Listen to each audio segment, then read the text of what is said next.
The Pharsalia by Lucan. Book 3. Massilia. With canvas yielding to the western wind, the navy sailed the deep, and every eye gazed on Ionian billows. But the chief turned not his vision from his native shore, now left forever, while the morning mists drew down upon the mountains, and the cliffs faded in distance till his aching sight no longer knew them. Then his wearied frame sank in the arms of sleep. But Julia's shape, in mournful guise, dread horror on her brow, rose through the gaping earth, and from her tomb erect, in form as of a fury, spake. Driven from Elysian fields and from the plains the blest inhabit, when the war began, I dwell in Stygian darkness, where abide the souls of all the guilty.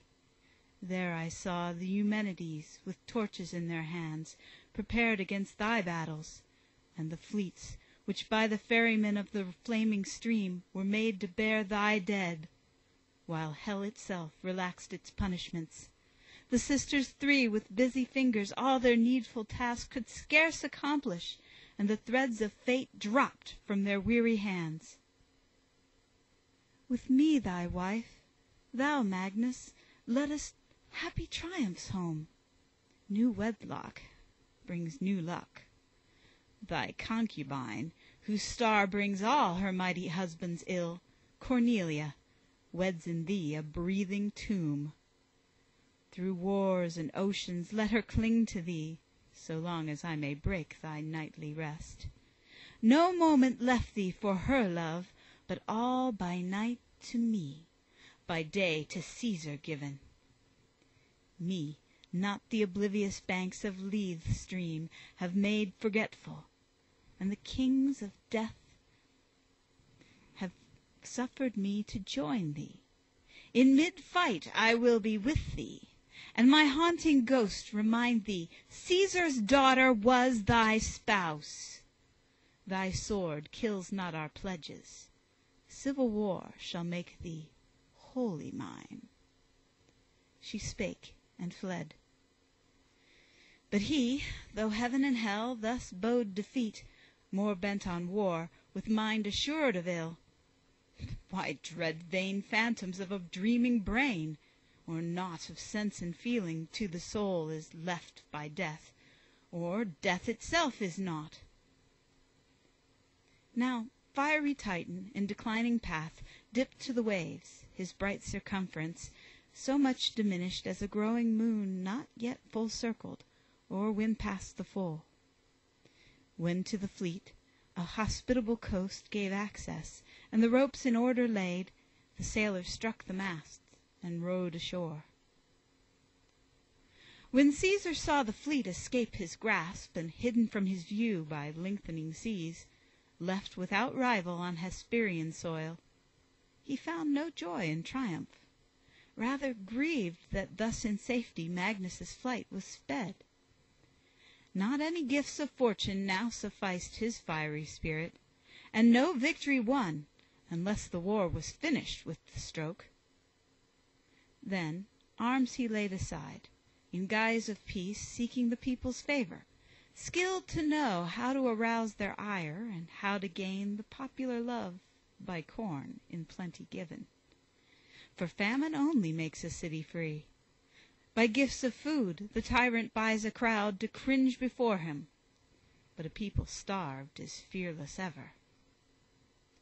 Curio he bids cross over to Sicilian cities, where o'er ocean by a sudden rise o'erwhelmed the land, or split the isthmus right in twain, leaving a path for seas.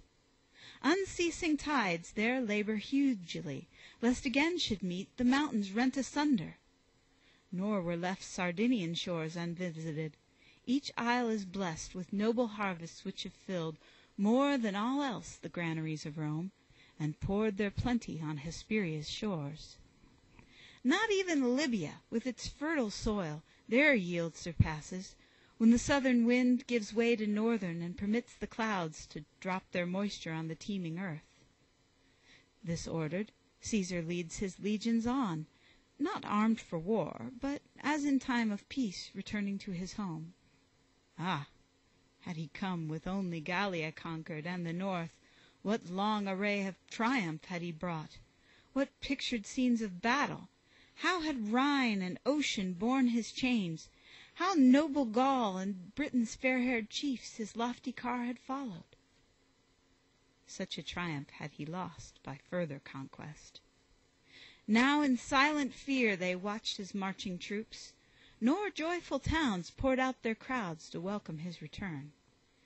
Yet did the conqueror's proud soul rejoice, for far more than at their love, at such a fear. Now Anxur's hold was past, the oozy road that separates the marsh, the grove sublime where reigns the Scythian goddess, and the path by which men bear the fasces to the feast on Alba's summit. From the height afar, gazing in awe upon the walls of Rome, his native city, since the northern war unseen, unvisited, thus Caesar spake. Who would not fight for such a godlike town? And have they left thee, Rome, without a blow? Thank the high gods, no eastern hosts are here to wreak their fury, nor Sarmatian horde with northern tribes conjoined. By fortune's gift this war is civil, else this coward chief had been thy ruin. Trembling at his feet he found the city, deadly fire and flame, as from a conqueror, gods and fanes dispersed. Such was the measure of their fear, as though his power and wish were one. No festal shout greeted his march, no feigned acclaim of joy. Scarce had they time for hate. In Phoebus's hall, their hiding places left, a crowd appeared of senators, uncalled, for none could call. No consul there the sacred shrine adorned, nor praetor next in rank, and every seat placed for the officers of state was void. Caesar was all, and to his private voice all else were listeners. The fathers sat ready to grant a temple or a throne, if such his wish, and for themselves devote, or death or exile. Well it was for Rome that Caesar blushed to order what they feared. Yet in one breast the spirit of freedom rose, indignant for the laws. For when the gates of Saturn's temple hot Metellus saw were yielding to the shock, he clove the ranks of Caesar's troops, and stood before the doors as yet unopened. 'Tis the love of gold alone that fears not death. No hand is raised for perished laws or violated rights. But for this dross, the vilest cause of all, men fight and die. Thus did the tribune bar the victor's road to rapine, and with voice clear-ringing spake, Save o'er Metellus dead, this temple opens not. My sacred blood shall flow, thou robber, ere the gold be thine. And surely shall the tribune's power defied find an avenging God. This Crassus knew, who, followed by our curses, sought the war and met disaster on the Parthian plains. Draw then thy sword, nor fear the crowd that gapes to view thy crimes. The citizens are gone. Not from our treasury reward for guilt thy host shall ravish. Other towns are left, and other nations. Wage the war on them. Drain not Rome's peace for spoil. The victor then, incensed to ire, Vain is thy hope to fall in noble death, as guardian of the right. With all thine honors, thou of Caesar's rage art little worthy. Never shall thy blood defile his hand. Time lowest things with high confounds not yet so much, that if thy voice could save the laws, it were not better far they fell by Caesar. Such his lofty words. But as the tribune yielded not, his rage rose yet the more, and at his soldiers' swords one look he cast, forgetting for the time what robe he wore. But soon Metellus heard these words from Cotta. When men bow to power, freedom of speech is only freedom's bane, whose shade at least survives, if with free will thou dost whate'er is bidden thee. For us some pardon may be found. A host of ills compelled submission, and the shame is less than to have done that which could not be refused. Yield, then, this wealth, the seeds of direful war. A nation's anger is by losses stirred, when laws protect it. But the hungry slave brings danger to his master, not himself. At this, Metellus yielded from the path, and as the gates rolled backward, echoed loud the rock Tarpeian, and the temple's depths gave up the treasure which for centuries no hand had touched. All that the Punic foe and Perses and Philippus conquered gave, and all the gold which Pyrrhus, panic-struck, left when he fled. That gold, the price of Rome, which yet Fabricius sold not, and the hoard laid up by saving sires, the tribute sent by Asia's richest nations, and the wealth which conquering Metellus brought from Crete, and Cato bore from distant Cyprus home, and last, the riches torn from captive kings and borne before Pompeius when he came in frequent triumph. Thus was robbed the shrine, and Caesar first brought poverty to Rome. Meanwhile all nations of the earth were moved to share in Magnus' fortunes and the war, and in his fated ruin. Graecia sent, nearest of all, her succors to the host. From Kyra and Parnassus' double peak, and from Amphissa, Phocis sent her youth. Boeotian leaders muster in the meads by Dirce laved, and where Cephisus rolls, gifted with fatal power, his stream along. And where Alpheus, who beyond the sea in Fount Sicilian seeks the day again. Pisa deserted stands, and Oeta, loved by Hercules of old. Dodona's oaks are left to silence by the sacred train, and all Epirus rushes to the war. And proud Athena, mistress of the seas, sends 3 poor ships, alas, her all, to prove her ancient victory o'er the Persian king. Next seek the battle Creta's 100 tribes, beloved of Jove, and rivaling the east in skill to wing the arrow from the bow. The walls of Dardan Oricum, the woods where Athamenes wander, and the banks of swift Absyrtus, foaming to the main, are left forsaken. And Chilean tribes, whose king was Cadmus, and whose name records his transformation, join the host, and those who till Penean fields, and turn the share above Iolcus in Thessalian lands. There first men steeled their hearts to dare the waves, and 'gainst the rage of ocean and the storm to match their strength, when the rude Argo sailed upon that distant quest, and spurned the shore, joining remotest nations in her flight, and gave the fates another form of death. Left too was Pholoe, pretended home where dwelt the fabled race of double form. Arcadian Menelaus, the Thracian mount named Haemus, Strymon, whence, as autumn falls, winged squadrons seek the banks of warmer Nile, and all the isles the mouths of Ister bathe, mixed with the tidal wave, the land through which the cooling eddies of Caicus flow, Idalian, and Arisbe, bare of glebe, the hinds of Pitane, and those who till Selene's fields, which mourned of yore the gift of Pallas, and the vengeance of the god. All draw the sword, and those from Marsyas' flood, first swift, then doubling backward with the stream of sinuous meander, and from where Pactolus leaves his golden source and leaps from earth permitting, and with rival wealth rich Hermus parts the meads. Nor stayed the bands of Troy, but, doomed as in old time, they joined Pompeius' fated camp. Nor held them back the fabled past, nor Caesar's claimed descent from their Iulus. Syrian peoples came from palmy Idumea and the walls of Ninus, great of yore, from windy plains of far Damascus, and from Gaza's hold, from Sidon's courts enriched with purple dye, and Tyre oft trembling with the shaken earth. All these, led on by Cynosura's light, furrow their certain path to reach the war. Phoenicians first, if story be believed, dared to record in characters, for yet papyrus was not fashioned, and the priests of Memphis, carving symbols upon walls of mystic sense in shape of beast or fowl, preserved the secrets of their magic art.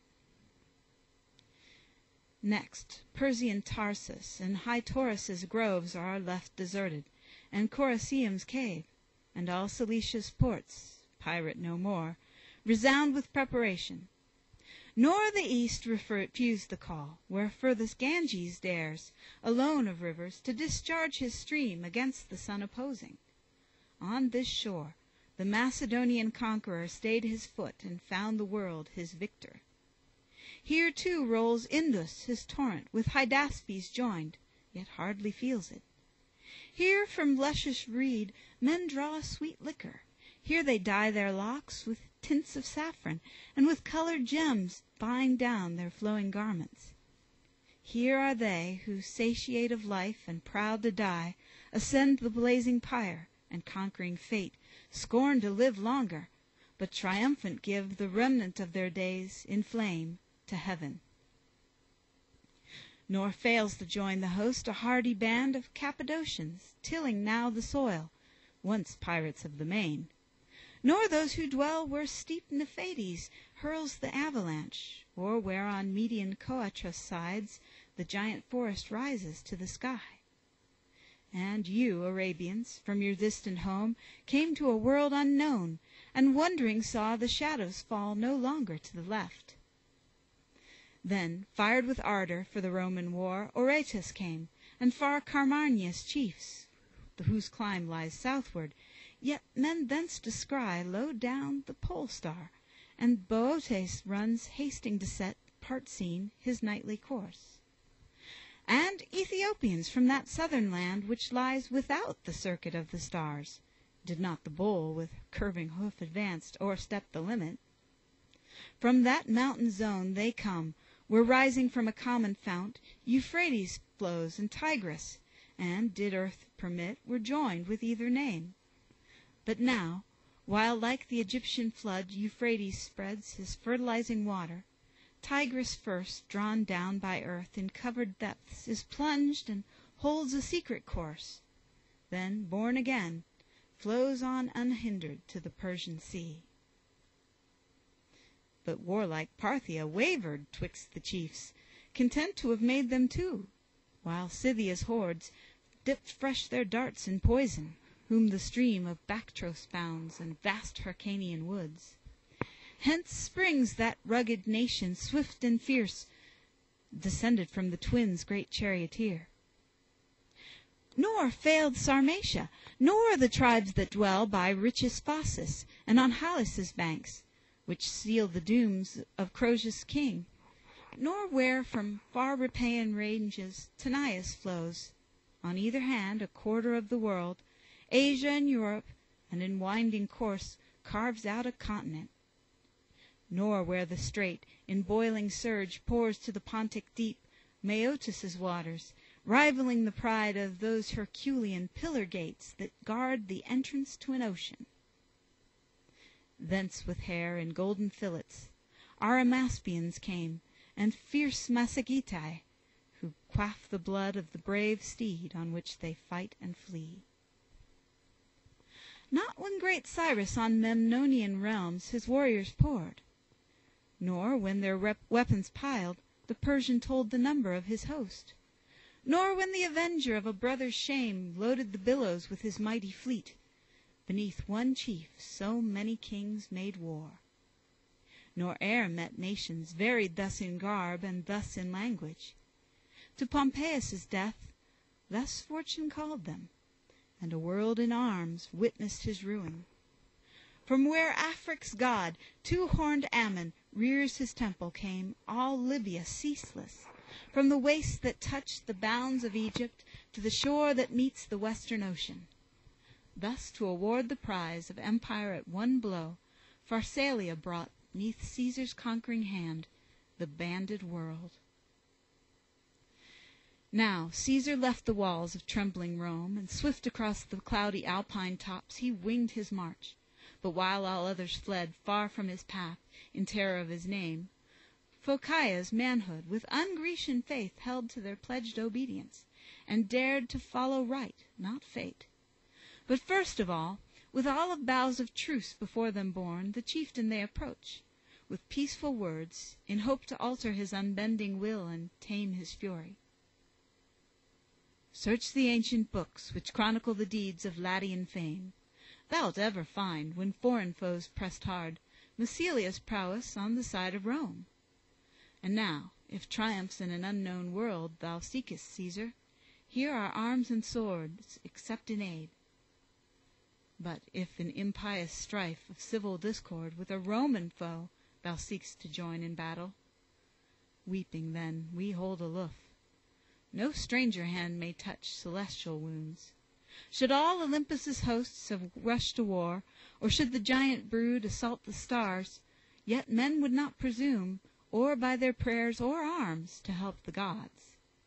And ignorant of the fortunes of the sky, taught by the thunderbolts alone, would know that Jupiter supreme still held the throne.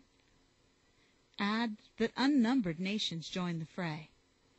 Nor shrinks the world so much from taint of crime that civil wars reluctant swords require. But grant that strangers shun thy destinies, and only Romans fight. Shall not the son shrink ere he strike his father? On both sides brother forbid the weapon to be hurled. The world's end comes when other hands are armed than those which custom and the gods allow. For us, this is our prayer. Leave, Caesar, here thy dreadful eagles. Keep thy hostile signs back from our gates, but enter thou in peace Massilia's ramparts. Let our city rest, withdrawn from crime, to Magnus and to thee safe. And should favoring fate preserve our walls inviolate, when both shall wish for peace, here meet unarmed. Why hither turn'st thou now thy rapid march? Nor weight nor power have we to sway the mighty conflicts of the world. We boast no victories since our fatherland we left in exile. When Phocia's fort perished in flames, we sought another here. And here, on foreign shores, in narrow bounds confined and safe, our boast is sturdy faith, naught else. But if our city to blockade is now thy mind, to force the gates and hurl javelin and blazing torch upon our homes, do what thou wilt. Cut off the source that fills our foaming river. Force us, prone in thirst, to dig the earth and lap the scanty pool. Seize on our corn and leave us food abhorred. Nor shall this people shun, for freedom's sake, the ill Saguntum bore in Punic siege. Torn, vainly clinging, from the shrunken breast, the starving babe shall perish in the flames. Wives at their husbands' hands shall pray their fate, and brothers' weapons deal a mutual death. Such be our civil war, not Caesar, thine. But Caesar's visage stern betrayed his ire, which thus broke forth in words. Vain is the hope ye rest upon my march. Speed though I may towards my western goal, time still remains to blot Massilia out. Rejoice, my troops! Unsought, the war ye long for meets you now. The fates concede it, as the tempests lose their strength by sturdy forests unopposed, and as the fire that finds no fuel dies, even so, to find no foe is Caesar's ill. When those who may be conquered will not fight, that is defeat. Degenerate, disarmed, their gates admit me. Not content, forsooth, with shutting Caesar out, they shut him in. They shun the taint of war. Such prayer for peace brings with it chastisement. In Caesar's age, learn that not peace, but war within his ranks alone can make you safe. Fearless he turns his march upon the city, and beholds fast barred the gateways, while in arms the youths stand on the battlements. Hard by the walls a hillock rose, upon the further side expanding in a plain of gentle slope, fit, as he deemed it, for a camp with ditch and mound encircling. To a lofty height the nearest portion of the city rose, while intervening valleys lay between. These summits with a mighty trench to bind, the chief resolves, gigantic though the toil. But first, from furthest boundaries of his camp, enclosing streams and meadows, to the sea, to draw a rampart, upon either hand heaved up with earthy sod, with lofty towers crowned, and to shut Massilia from the land. Then did the Grecian city win renown, eternal, deathless, for that uncompelled, nor fearing for herself, but free to act, she made the conqueror pause, and he who seized all in resistless course found here delay. And fortune, hastening to lay the world low at her favorite's feet, was forced to stay, for these few moments, her impatient hand. End of Part 1.